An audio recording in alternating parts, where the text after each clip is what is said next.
আচ্ছা, লোগো তৈরিতে আমরা যে সকল টুলস ব্যবহার করেছি, এখানে বাড়তি আরেকটা টুলস আছে, সেটা আমরা এখন ব্যবহার করে দেখি কি করা যায় সেখানে। আমরা লোগোতে কি টাইপ অন এ পাথ ব্যবহার করেছি? টাইপ টুল, না। টাইপ টুল আমরা ফটোশপে টাইপ টুল দেখেছি, হ্যাঁ? হ্যাঁ, ইলাস্ট্রেটরে টাইপ টুল আছে, টেক্সট টুল যেটা, হ্যাঁ হ্যাঁ। Text tool. এই টেক্সট টুলটা আমরা কিভাবে ব্যবহার করব দেখি।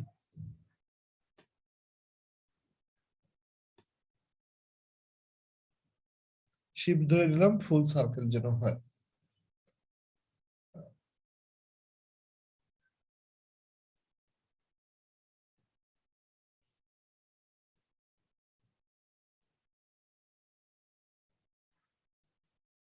আচ্ছা, লোগো তৈরির উদ্দেশ্য আসলে সেই গোল লোগো, চ্যাপ্টা লোগো, এরকম কোনো নিয়ম নাই কোন ভাবে লোগো তৈরি করব। বাট আমরা যদি সার্কেল টাইপের লোগো তৈরি করতে চাই তখন কি করি? এইভাবে একটা লোগো তৈরি করতে পারি। আর যদি অর্ধেক সার্কেল তৈরি করতে চাই তাহলে আমরা কেটে দেবো। আচ্ছা, কাটবো পরে। আমরা আগে টেক্সট, এখানে type tool, area type tool, type on a path tool, vertical type tool, vertical area type tool, vertical type on a path tool, touch type টুল, এখানে অনেক রকম আছে। এই সার্কেল বা এইভাবে যখন কোনো পাথ বরাবর টাইপ করব তখন type on a path tool, normally type tool use করব। তাহলে টাইপ অন এ পাথ টুল আমরা কিভাবে ইউজ করি সেটা একটু দেখি। কালারটা চেঞ্জ করে আসি।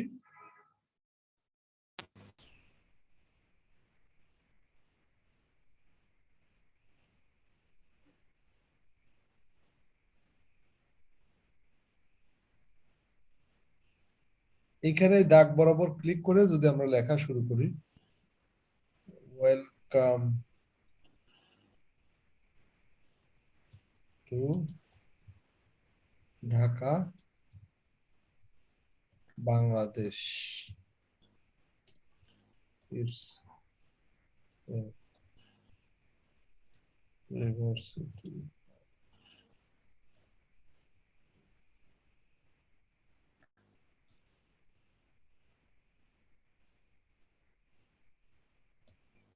এই লেখাটা এভাবে যাচ্ছে। এটাকে আমি যদি ফন্ট সাইজ বড় করি, এখানে অনেক রকম অপশন আছে, যে ফন্ট সাইজ বড় করতে পারি।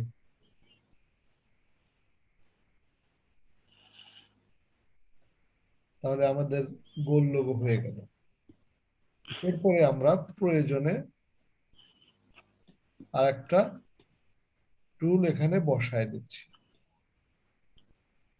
এটা হচ্ছে ডিজাইন করার স্বার্থে।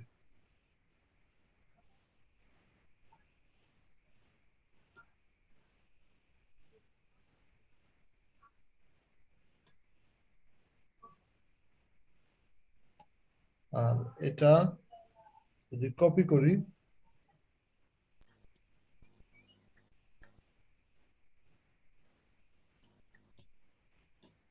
সবগুলোকে সার্কেল করব কিভাবে, সমান করব অ্যালাইন দিয়ে,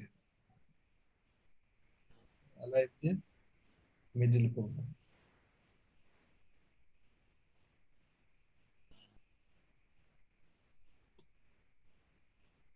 লেখাটা যদি অন্য কালার দিই,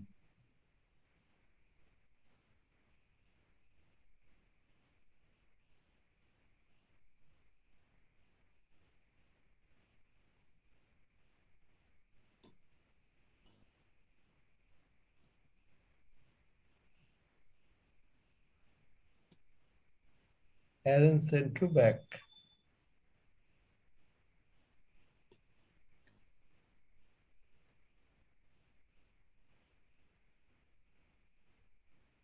পাথ ফাইন্ডারে কেটে দিলাম, মাঝখানে একটু যদি ডিলিট করে দিই,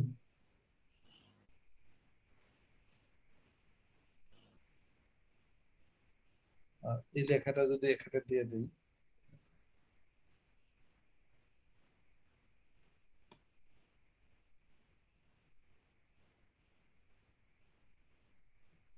এবং এটা অ্যালাইন করে দিচ্ছি।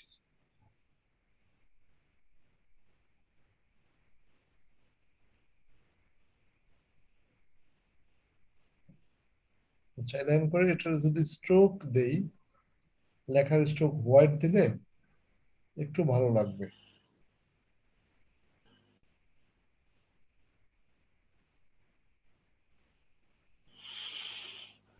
এই হচ্ছে লোগোর প্যাটার্ন।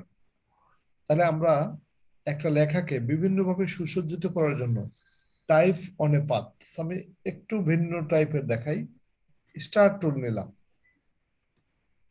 স্টার টুল, এখানেও কিন্তু লেখার অপশন আছে, টাইপ অন এ পাথ।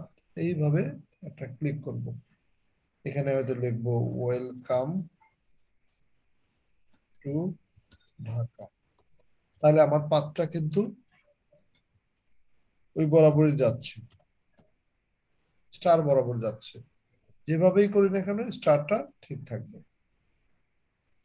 আমি যে পাত এঁকে দেব সেই পাত বরাবরই হবে। তাহলে আমার লোগোটা সুন্দর করে ফুটানো যায়। এরপরে আমি যদি এখানে বিভিন্ন রকম অবজেক্ট দিতে থাকি এটা ডিজাইন করার জন্য,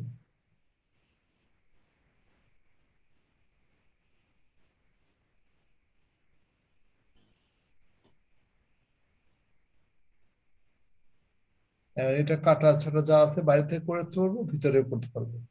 আমরা মূল কথা ইলাস্ট্রেটরে যে অবজেক্ট গুলো সুন্দরভাবে ইচ্ছা মতো কাজ করতে পারি, এটা আমাদের লোগো তৈরির জন্য খুব হেল্পফুল। যেমন আমি এটা যদি এখন এই মনে করি যে উপরের এইটা আমি একটু কমায় দেব বা নাই করে দেবো, এটা আমি সমান করে দিলাম কিন্তু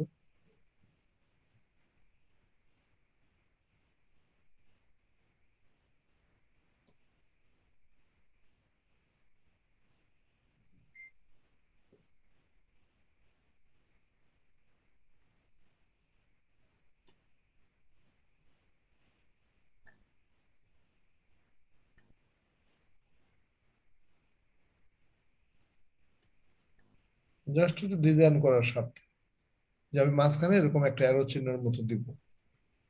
ওখানে ধরতে একটু প্রবলেম হয়েছে, সমান হয়নি। তাহলে এই টাইপ অন এ পাথ, যেখানে একজন আমি যা করলাম শুধু এতটুকুই করেন।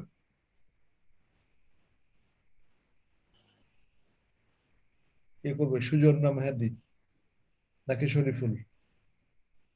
এনিওয়ান, আমি স্যার আমার এখনো জি স্যার। কাজই করতেছে। এনিওয়ান, আমি যেটুকু করলাম এটুকু আমাকে দেখাতে হবে এই ইনস্ট্যান্ট এখন।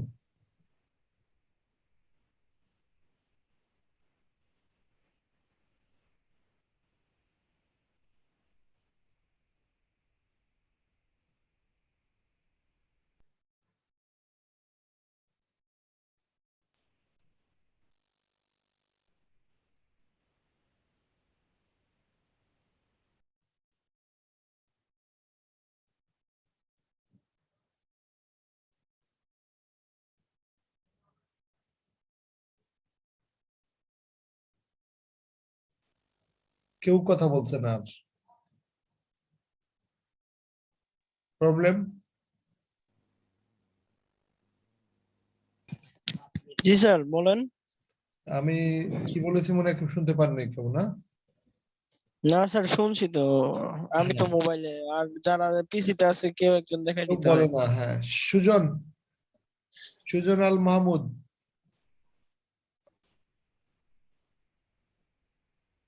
কথা শুনতে পায় না।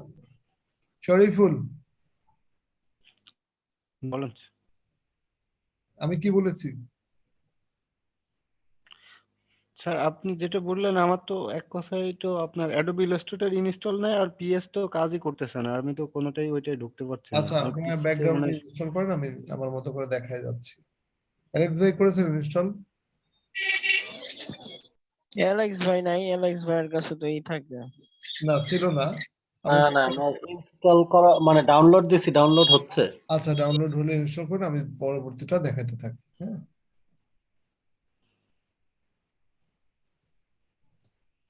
আচ্ছা। আমরা যে এখানে লোগো তৈরি করলাম, আমরা এই শেপ গুলো নিয়ে কাজ করব। যদিও শেপ নিয়ে অনেক কাজ করেছি, এবার আরেকটু নতুন কিছু দেখাবো। এটা আমি সরায় রাখি।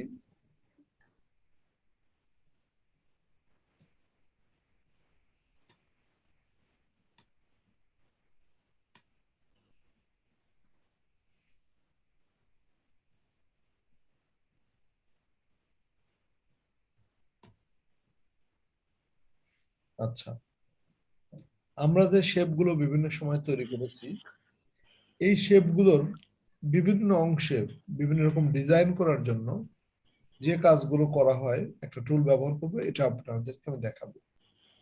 যেমন আমরা বলেছি একটা এম তৈরি করব, কিভাবে? এটা আমরা কপি করে পেস্ট করেছি। দেখেন আগে যা তৈরি করেছি সেটা আমি আরেকবার বলে যাচ্ছি। আচ্ছা, এটা কপি করে পেস্ট করব,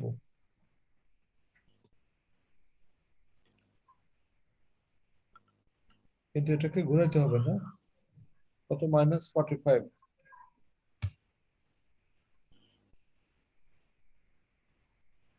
এখান দিলাম।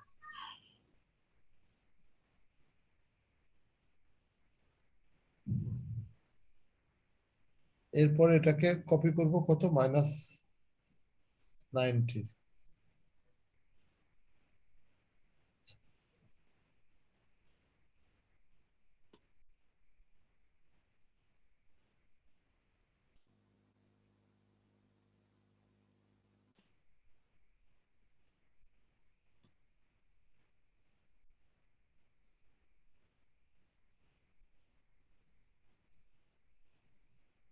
দেখেন এটাকে যদি আমি এম তৈরি করি তাহলে কি করব?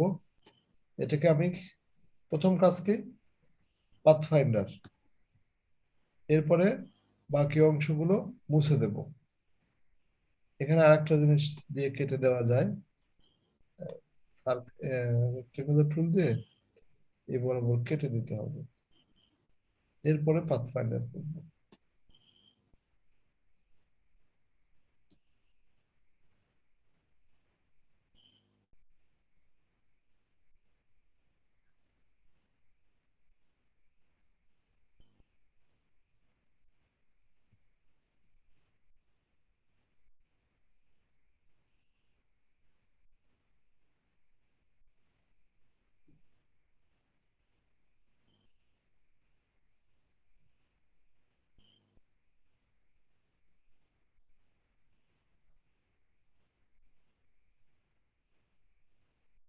আর কি করা যায়? এটাকে ইউনিট করা যায়। মাঝটা উপরে একটা গোল করা যায় এম এর উপরে। হ্যাঁ, এটাকে ইউনিট করা যায়।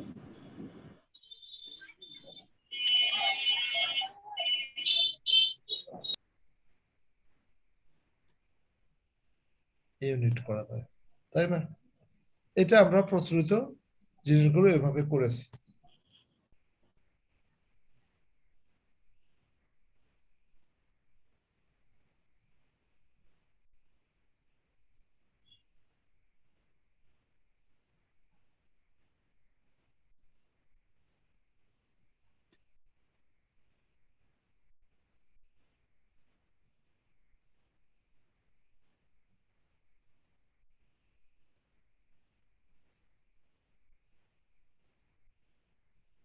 ধরা খাইছি এক জায়গায়, এখানে না।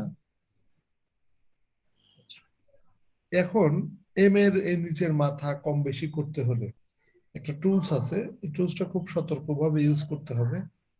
এবং আমাদের কাস্টমারদের লোগো তৈরির জন্য এই টুলসটা বেশ ব্যবহার করা হয়।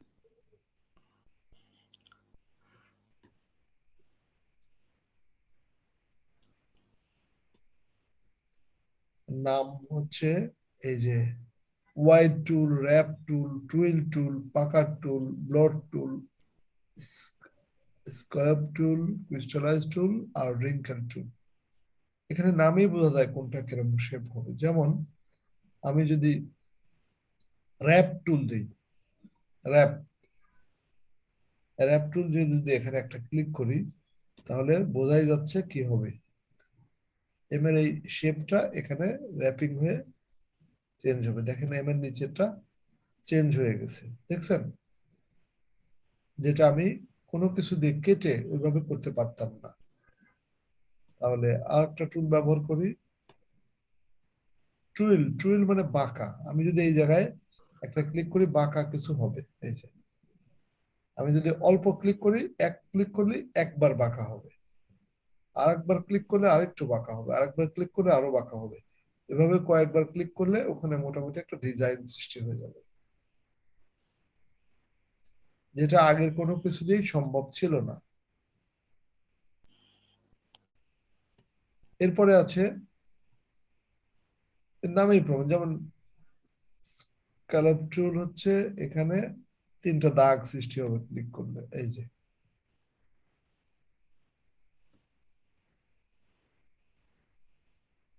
আর কি আছে, ক্লিক করে দেখতে হবে। রিঙ্কেল টুল, রিঙ্কেল মানে যেখানে ছোট ছোট দাগ, এই যে দিলাম, উপরে আঁকা বাঁকা সৃষ্টি হচ্ছে। তো এগুলো আঁকা বাঁকা নিজের হাতে কাটা যায় না, এই টুল দিয়ে করতে হয়। ক্রিস্টালাইজ, এই কোনায় এই ক্রিস্টালের মতো তৈরি হবে, এই যে। তাহলে একটা লোগো তৈরি করার জন্য আমাদের যত সাপোর্ট হলো, আর লোগো তৈরি করতে আর কোনো সমস্যা হওয়ার কথা না। কাস্টমারের যে কোনো ধরনের কিছু তৈরি করতে এগুলো দিয়ে চলবে। যেমন আমরা একটা লোগো তৈরি করে দেখাই, আমরা ইলেকট্রিক্যাল টুল দিয়েই করি।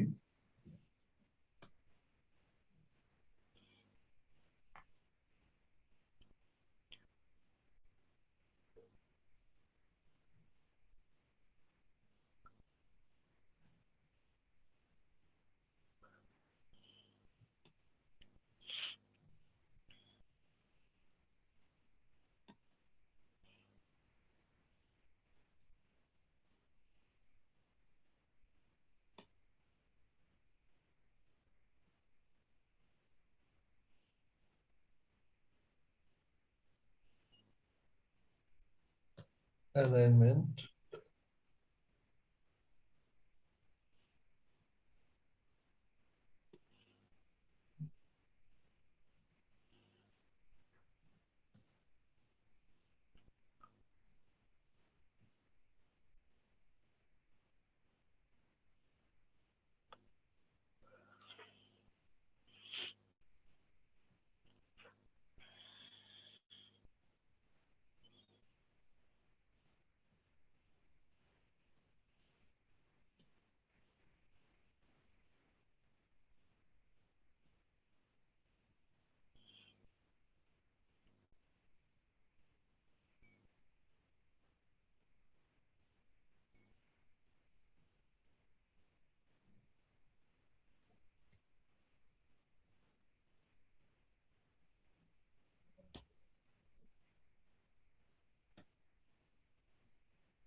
দেখেন তো একই শেড দিয়ে তিনটা তিন কালার দিয়ে একটা লোগো তৈরি হয়েছে না?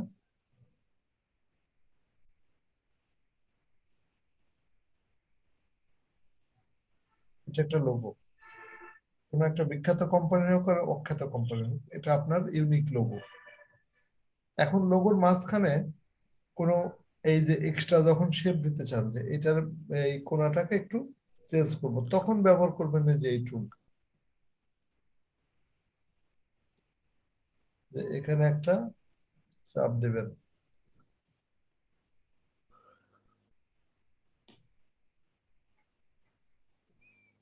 র্যাপ,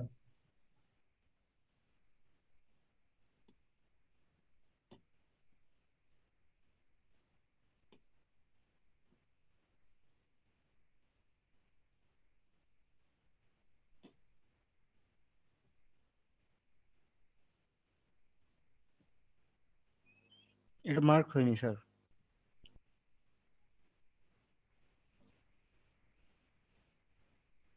এটা উচিত হচ্ছে একটা করে ওটাকে কপি করা, কারণ হচ্ছে তাহলে সিমিলার ভাবে প্রেসার পড়ে, না হলে কিন্তু সিমিলার হয় না।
ঠিক আছে, লেফট অ্যালাইনমেন্ট করলেই হবে। এটা একটা লোগো হলো, এর মাঝখানে কোনো অক্ষর দিয়ে আপনি আরেকটু ইয়ে করতে পারেন, টাইপ টুল, তখন নর্মাল টাইপ টুল, হয়তো এটার নাম দিলাম আরএস,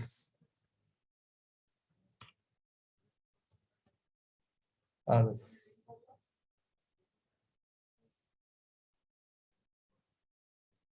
ফন্ট ভিন্ন দিলেন, বড় করলেন, যা করলেন করলেন।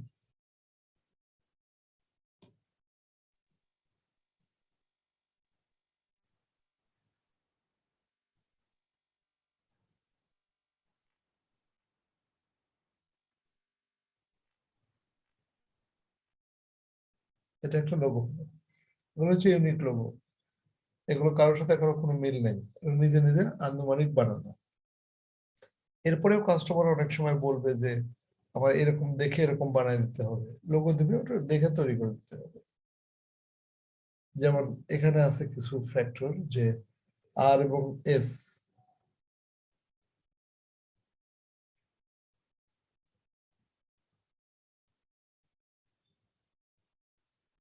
আর এবং এস ভিন্ন ভিন্ন দূরত্বে বসায় এইভাবে, এটা হতে পারে।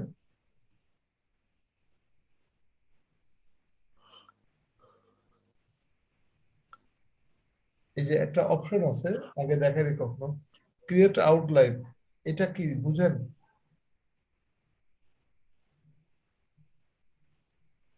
হ্যালো, না স্যার, বুঝি না, বলেন স্যার। আউটলাইন সম্পর্কে ধারণা নাই। আউটলাইন হচ্ছে যেমন এটা একটা অবজেক্ট, এটা কিন্তু একটা আউটলাইন, তাই না? চারদিকে দূরত্ব আছে, এটা কিন্তু কোনো টেক্সট না, কিন্তু আমি যে লিখলাম আর এস, এটা কিন্তু আউটলাইন না। আউটলাইন না বলতে এটা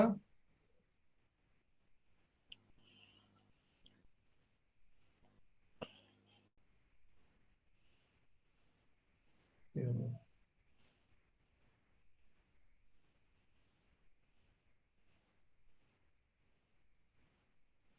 আচ্ছা, এটা কিন্তু অক্ষর, আমি এটা প্রয়োজনে যে কোনো সময় এটাকে টি দিয়ে আমি এটা আলাদা করে দিতে পারি, এই যে মাঝখানে স্পেস দিয়ে সরাই দিতে পারি, কিন্তু এটা ফন্ট। এটা যখন ক্রিয়েট আউটলাইন করব, ক্রিয়েট আউটলাইন অবজেক্টে, ক্রিয়েট আউটলাইন কোথায়,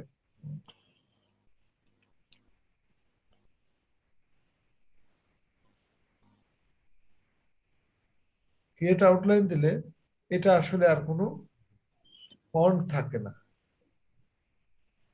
এই জন্য আমরা অনেক সময় টেক্সট লোগোকে একটু চেঞ্জ করতে হলে আমরা এই টাইপের আউটলাইন করে নেই, যেমন এই এস এর মাথাকে একটু বাঁকা করব, তাহলে এখানে আমরা বাঁকা করতে পারি। এরকম ভাবে করলাম, এভাবে করলাম, এই যে। এটা কিন্তু ফন্ট নাই তখন। তারপরে আমরা যে কষ্ট করে টেক্সট লোগো তৈরি করি, আমরা অনেক সময় টেক্সটকেও আউটলাইন করে সেটাকে অবজেক্ট তৈরি করতে পারি। যেমন এই এসটা স্টাইলিশ এস, এরকম ফন্ট ধরেই নিচ্ছে আমাদের কম্পিউটারে নাই বা থাকে না, অথবা কোনো অংশকে বেশি বাঁকানো।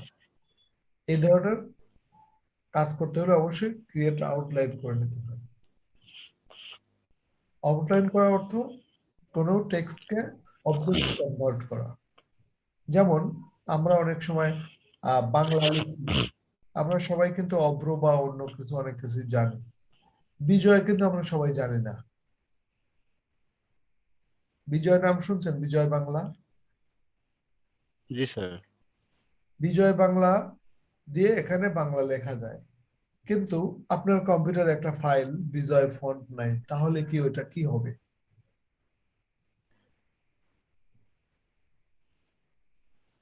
তখন কিন্তু ফন্ট ওপেন হবে না।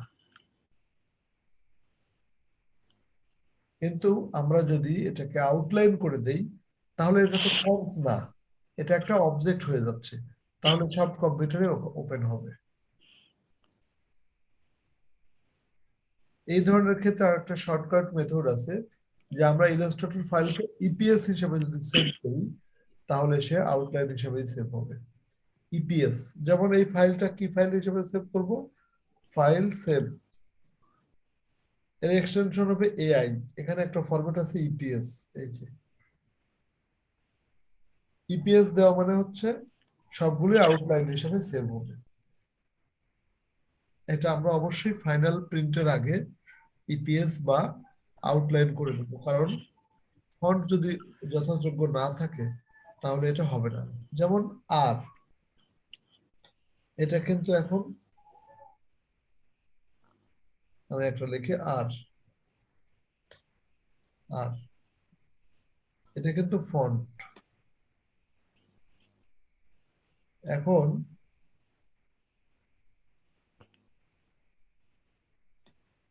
এই আরটাকে আমরা এখানে অনেক ফন্ট আছে, যে কোনো একটা ফন্টে নিতে পারি। এরকম নিলাম, তাহলে আমি সুন্দর করে ডিজাইন করলাম। আর যখনই আপনার কম্পিউটারে যাবে এই ফন্ট দেখবেন যে নাই, তখন কি হবে? হ্যাঁ, এই এই ডিজাইনটা থাকবে না। জি স্যার, তার মানে স্যার যার এই ফন্টের ইটা ইনস্টল করা থাকবে না তার ওখানে এটা দেখাবে না। এটা দেখাবে না, কিন্তু যদি আউটলাইন করে দেই তাহলে আমি যা ডিজাইন করে দেবো তাই দেখাবে। বুঝতে পারছি স্যার। এখন আমরা যারা ডিজাইন করি, মনে করেন আপনি আমার ডিজাইনের পরামর্শ নেবেন, আপনি কি করছেন আমাকে দেখাবেন। সেই ক্ষেত্রে উচিত হচ্ছে মানে ডিজাইন পারফেক্ট আনার জন্য যে আপনি যে ফন্ট ইউজ করেন আমাকে ফাইলের সাথে সাথে ফন্টটাও পাঠিয়ে দিবেন। তাহলে আমি যদি আমার ওই কম্পিউটারে ইনস্টল করে দেই ফন্ট, তাহলে কিন্তু প্রবলেম থাকে না। এখন কথা আসতে একবার পারে, আউটলাইন করে দিলে তো দেখতে হ্যাঁ পারবেন এখন স্যার। কথা আসতে পারে, আমি তো কেন ফন্ট দিতে যাবো, আউটলাইন করে দিলে হচ্ছে। আউটলাইন করে দিলে ওইটার কারেকশন করা যায় না। ও স্যার বুঝতে পারছি। ওটা একদম ফিনিশিং স্টেজে যে আউটলাইন হ্যাঁ, দিতে হবে। একদম লাস্ট স্টেজে যে ফিনিশ, আমার আর কোনো কাজ বাকি নেই, তখন আউটলাইন করে দেবো। আমি যদি এডিট করাতে চাই কাউকে দিয়ে যে আমার এটা ভালো ডিজাইন আসতেছে না, এই ফন্টটা দরকার, তখন কিন্তু আউটলাইন করা যাবে না বা করতে হয় না। আর যখন অবজেক্ট ক্রিয়েট করে দেবো, আউটলাইন ক্রিয়েট করে দেবো, তার মানে এটা ফাইনাল যে আমি এই ডিজাইনই আমার চূড়ান্ত। কিন্তু শুধুমাত্র টেক্সটের ক্ষেত্রে আমরা অন্য কোনো জায়গায় তো বেশিরভাগই তো অবজেক্ট, শুধুমাত্র টেক্সটে এখানে প্রবলেম, আউটলাইন করে দিতে হয়। যেমন এটা আর, এই আর আউটলাইনটা করবো কি করে এবার? আউটলাইন হচ্ছে যে টাইপে ক্লিক করে এই অবজেক্টটা আগে সিলেক্ট করব, এই টেক্সট সিলেক্ট করে টাইপে ক্লিক করে ক্রিয়েট আউটলাইন, শিফট কন্ট্রোল ও সংক্ষিপ্ত শর্টকাট, বুঝতে পারছি। এটা করলে আউটলাইন হয়ে গেল। দেখেন এখন আর আর আর আগের মতো আর নাই। এখন যদি আউটলাইন করি তাহলে আমি আবার এটা দিয়ে মোটামুটি অনেক কিছু করতে পারবো।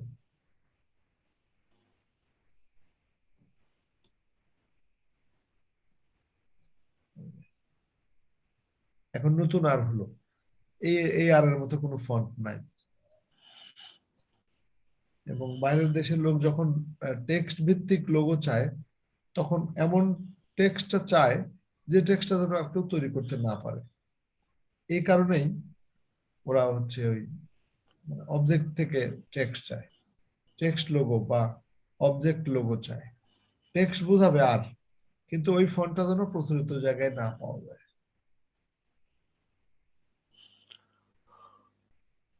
যেমন নোকিয়ার যে ফন্ট আছে এটা সব জায়গায় পাওয়া যায়, ওরা কমন দিয়েছে, দেখেছেন? এখন দেখবেন ভিভো ভিভোর ফন্টটা আগে কোথাও ছিল না, ভিভো যখন ওটা ছেড়ে দিল ওটা দেখা দেখি মানুষ ফন্ট তৈরি করে ফেললো, ওটাই এখন ফন্ট। কিন্তু কিছু কিছু আনকমন আছে যে এটা কিছুতেই মিলে না, ওইটা হচ্ছে অবজেক্ট থেকে ক্রিয়েট করে ওটাকে কনভার্ট করে চেঞ্জ করে ওই অবস্থায় নিয়ে আসছে।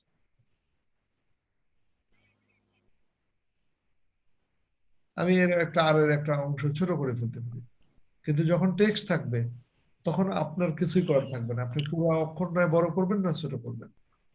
আমি ইচ্ছা করলে এই যে জিনিসটা, যে ফন্টে দিব সেই ফন্টের মতো হবে স্যার, এইটাই হ্যাঁ আর কি। এই জিনিসটা আমি ছোট করে দিতে পারি। কিন্তু এখন আপনি যে বললেন স্যার কাউকে এডিট করার জন্য দিলে আমাকে ফন্ট পাঠাইতে হবে, এই ফন্টটা আমি যে পাঠাবো তাহলে তো মানে ফন্টে তো এটা না থাকবেই না, তাহলে কি করব? না, মানে ওইটার জন্য আউটলাইন করে যদি পাঠাবো? কারেকশনের জন্য দেন তাহলে আউটলাইন দিবেন না, হ্যাঁ, দেখানোর জন্য যে আমি দিব এই না। ফন্টে পাঠিয়েছি দেখেন কেমন লাগে, তখন আর ফন্ট দিবেন না, আউটলাইন করে দেখাবেন। কিন্তু যখন কাজ প্রফেশনাল টু প্রফেশনাল, আউটলাইন, আপনি যখন হ্যাঁ, আমাকে দিয়ে একটু কারেকশন করে নেবেন যে আমি এই জায়গাটা এইভাবে আনতে চাচ্ছি, তখন ফন্ট সহ দিবেন। জি কিন্তু জি, যখন আপনার ক্লায়েন্ট হবে সে তো আর কোনো ফন্ট চেঞ্জ করবে না, হ্যাঁ, সে আপনি আউটলাইন করে দেখানোর না না। জন্য তাকে দেখাই দিবেন যে আমার এই অবস্থায় দেখা যাচ্ছে, তাহলে হয়তো সে বলে দেয় ফন্টটা ভালো কিন্তু লাগছে। ওই যে স্যার আপনি যে বলতেছেন যে ফন্টটা নাই মানে থাকবে না, তাহলে আমি কিভাবে, ফন্ট তো এটা নাই, আপনাকে বুঝাবো কিভাবে যে আমি এইটা চাচ্ছি? ও ফন্ট নাই, ফন্ট না থাকলে হুম, ওই বায়াররা করে কি কারোটা দেখলে পছন্দ করে ছবি পাঠায়, ওই ছবিটাই পাঠাই দেবো তাহলে তখন। ওই ছবি অন্য একটা ছবি পাঠায় যেগুলো পছন্দ করে যে আমি এই ফন্ট চাই, ওর মতো করে তৈরি করতে হবে। ওই ফন্টটা কি ফন্ট ওইটা বের করারও উপায় আছে। মানে কেউ একজন একটা ফন্ট দিয়েছে, সেটা জি, অবজেক্ট থেকে তৈরি না, মানে রিয়েলি ফন্ট বাট আপনার কম্পিউটারে নাই, এটা কিভাবে স্যার? হ্যাঁ সেটাও বের করার একটা ওয়ে আছে, যে সেটা ওটা কিভাবে স্যার? সেটা আমি দেখাচ্ছি, একটু রাইট